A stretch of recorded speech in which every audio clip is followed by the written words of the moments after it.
Hello বন্ধুরা, আমি আজকে সোনালীর ঘর সংসার থেকে একটা সুন্দর জায়গায় তোমাদের নিয়ে এসেছি। সেটা হলো নবদ্বীপের থেকে যেতে হবে মায়াপুর। ওই মায়াপুরে আজকে গেছিলাম আমি আর আমার হাজব্যান্ড। আমাদের আজকে 31তম বিবাহবার্ষিক। ভাবলাম ওখানেই যাই। এখন এই বয়সে ওখান ছাড়া আর কোথায় যাব। প্রচণ্ড ভিড় ছিল, আজকে বৃষ্টিও পড়ছিল ওখানে। এই দেখো ওখানকার পরিস্থিতি। এটা হচ্ছে গদা ভবন, ওখানে প্রসাদ গ্রহণ করা যায়। ওখানে মাটিতে বসেও প্রসাদ গ্রহণ করা যায় এবং টেবিল চেয়ারে বসেও প্রসাদ নেওয়া যায়। এত লাইন, এত ভিড়, তার মধ্যেই যতটুকু ক্যাপচার করতে পেরেছি তোমাদের কাছে নিয়ে এসেছি। এই দেখো আস্তে আস্তে লাইন দিয়ে সবাই প্রসাদ নিচ্ছে। থালার ওপরে একটা করে কাগজের প্লেট দিচ্ছে এবং তার ওপরে যে প্রসাদ দিচ্ছে অন্ন প্রসাদ দিচ্ছে। তার ওপরে দিচ্ছে একটা করে রুটি, তার ওপরে দিচ্ছে তোমার ডাল, একটা ভেজ ডাল।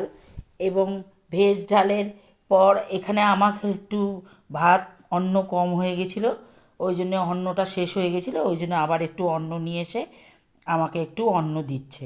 সেই অন্ন দেওয়ার পর বুঝতে পারবে এখানে কোনো দিন ফাঁকা যায় না। আমি এর অনেকবার গেছি, এখানে কোনো দিন ফাঁকা যায় না, প্রচুর ভিড় থাকে, প্রচুর। আজকে এই বৃষ্টি বাদলের দিনেও প্রচুর ভিড়।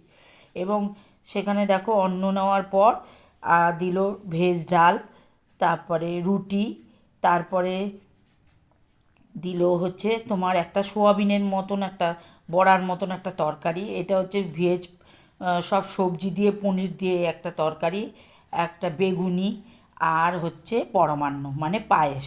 এই পায়েস, এটাই হচ্ছে প্রসাদ।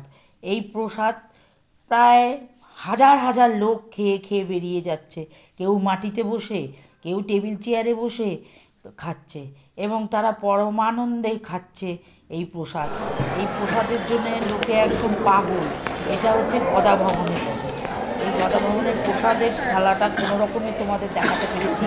প্রচণ্ড ভিড়, হাত থেকে মোবাইল পড়ে যাচ্ছে, তার মধ্যেও তোমাদের এই যে দেখাতে পেরেছি এটা গদা ভবনের প্রসাদের। আমার হাজব্যান্ডও গেছিলো, এই যে আমার হাজব্যান্ড খাচ্ছে। এই দেখো।